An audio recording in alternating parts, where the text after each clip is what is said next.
In today's video, we will be looking at the recent release of Audio Modern's Sandbox and the drama following the release. It was originally believed to be a contact killer, labeled by many people on YouTube, as well as myself in my news video, just based on other people's claims. Apparently there's been a lot of controversy about it, in particular by one creator named DashGlitch, who I am friends with. He's a creator I like a lot, and I agree with a lot of what he says in this video, but also heavily disagree with a lot of what he said in this video. I'm already very skeptical that this is the biggest scam in VST plugin history because I have reported on a lot of VST scams. I'm seriously doubting it's the biggest scam in VST history. There's almost no way. So I don't want to talk too much about the fact that they told the YouTubers that it would be a free plugin.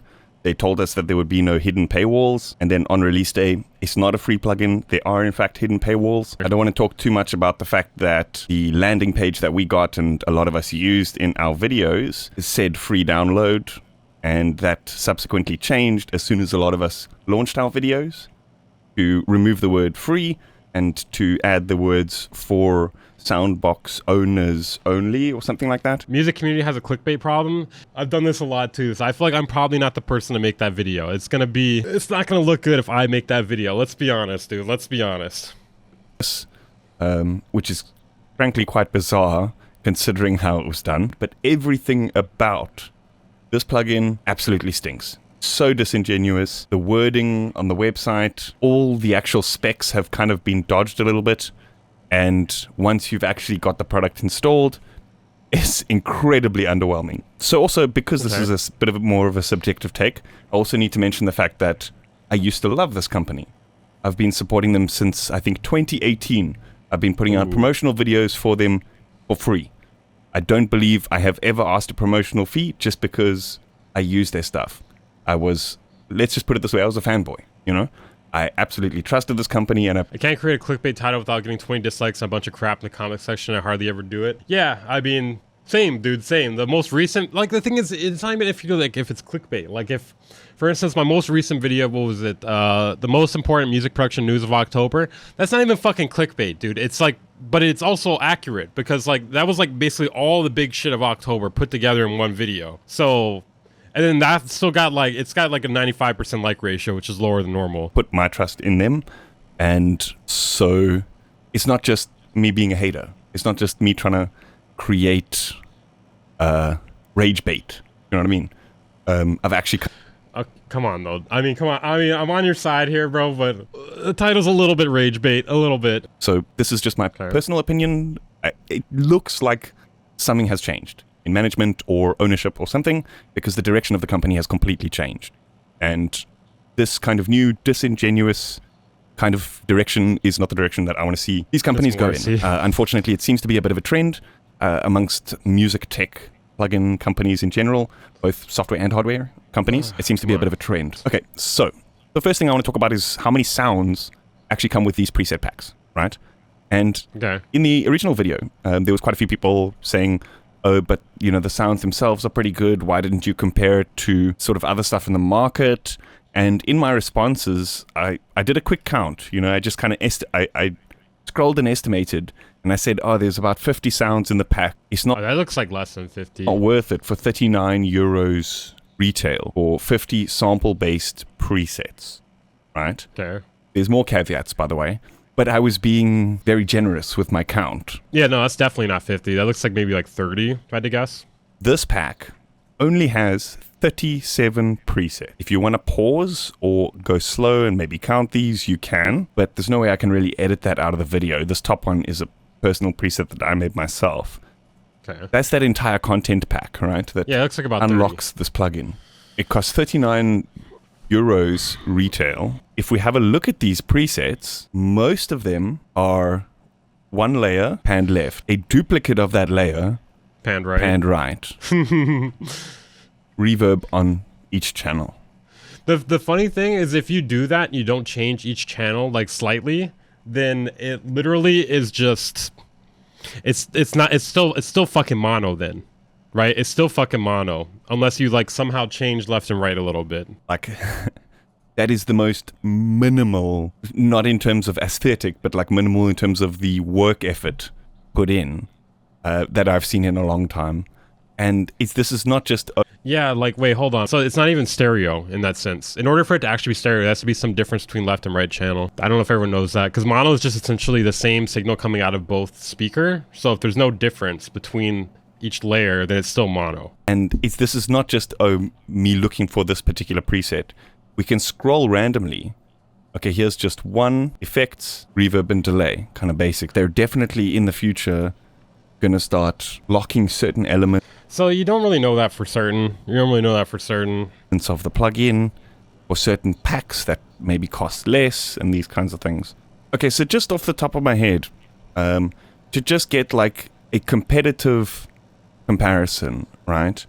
I'm going to use something that I use a lot, and already I consider this to be expensive. A lot of people consider this to be expensive. Yeah, comparing this to UVI World Suite is kind of insane, bro. Like, the amount UVI World Suite, like, how much does that cost? The amount this costs is insane compared to that, you know? Like, it's like comparing apples and a fucking Lamborghini, you know? And again, I'm not trying to fucking defend Simpbox, but you're comparing apples and a fucking Lamborghini here, dude. How much does this cost? $2.99? Yeah, that's kind of crazy to compare that to $40. I don't know. Like, I hate when people like really overextend themselves when it comes to like exposed videos, because then it comes across, especially when I'm like on their side, because it makes me feel weird for fucking defending Simpbox, you know?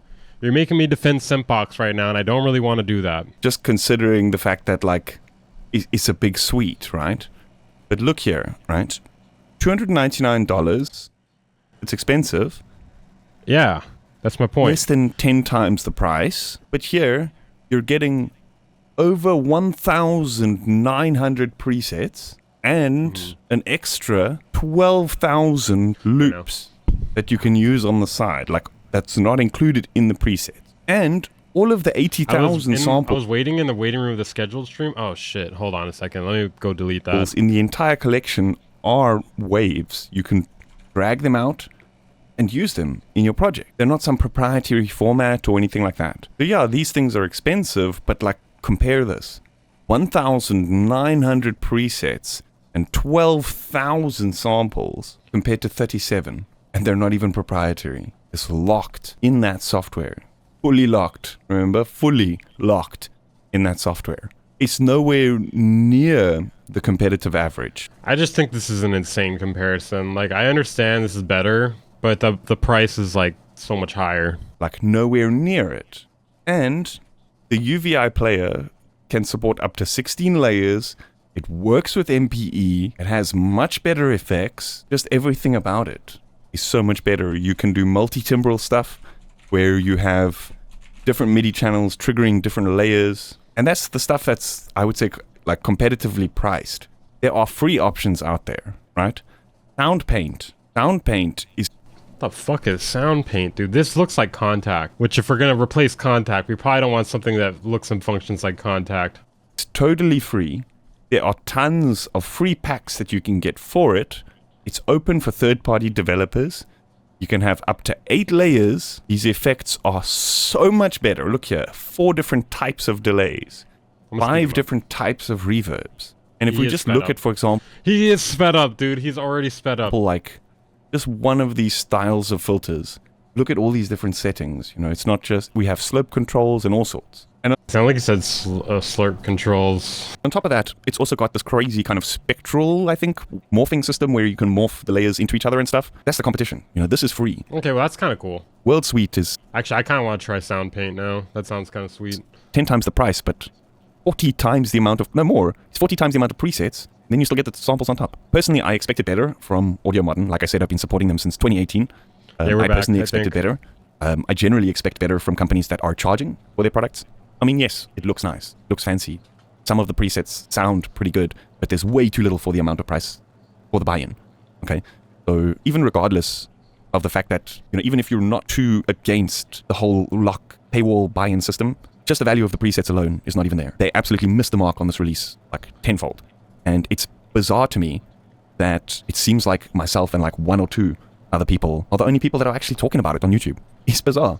To be fair, I've seen like 1 or 2 of the other creators that actually did their original videos remove them. Quite a few other creators have kind of like messaged me with their support and stuff. But yeah, I expect it better, to be honest. I'm going to personally take a long, hard think about plugin features on my channel going forward. Obviously, I will still Yeah, no, I think people kind of reach for this kind of stuff a little bit too much, man. Yeah, also, I feel like he's kind of making a mountain out of a molehill. Not that I think what they're doing is great, but I also think it's not the biggest scam in VST plugin history, you know? It's far from that. You're not getting value, I will say that. I think creators need to be more careful about backing something before it comes out, you know? I think because they assume since most of the time it works out, that it'll be fine this time. So I don't know, like when it goes wrong, they feel betrayed, and I don't know, I think they just gotta be a little more careful. On the plus side, like I never really deal with this because companies have stopped sending me their shit.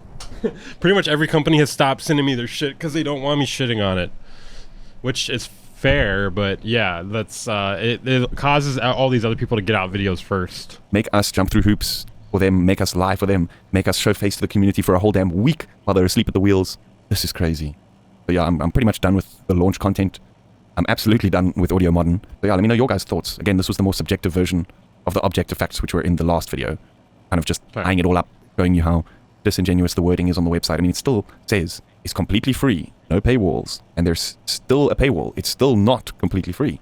They're still lying. No, Soundbox is completely free once you buy an instrument. That's not what completely means. That is called... Yeah, no, they're right about that. They should just say Soundbox is free if you buy the instrument, you know, or if you buy the instrument, then you could use it for other things. A paywall, right? Then what is the shit that they were talking about no hidden paywalls? They're hiding a paywall right here.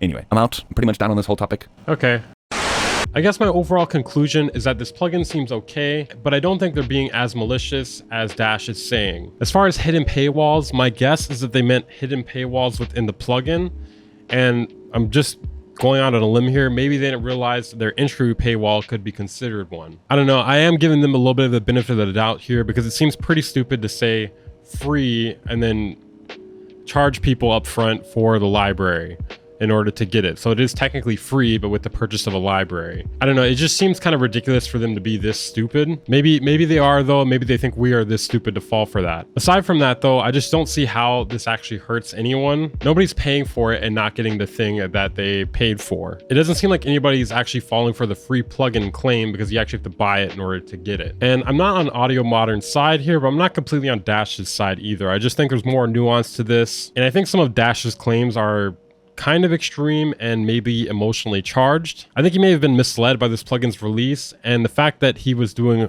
release date content for it originally. I just think if you're going to call out this company, you should probably be completely upfront about it and not exaggerate the claims.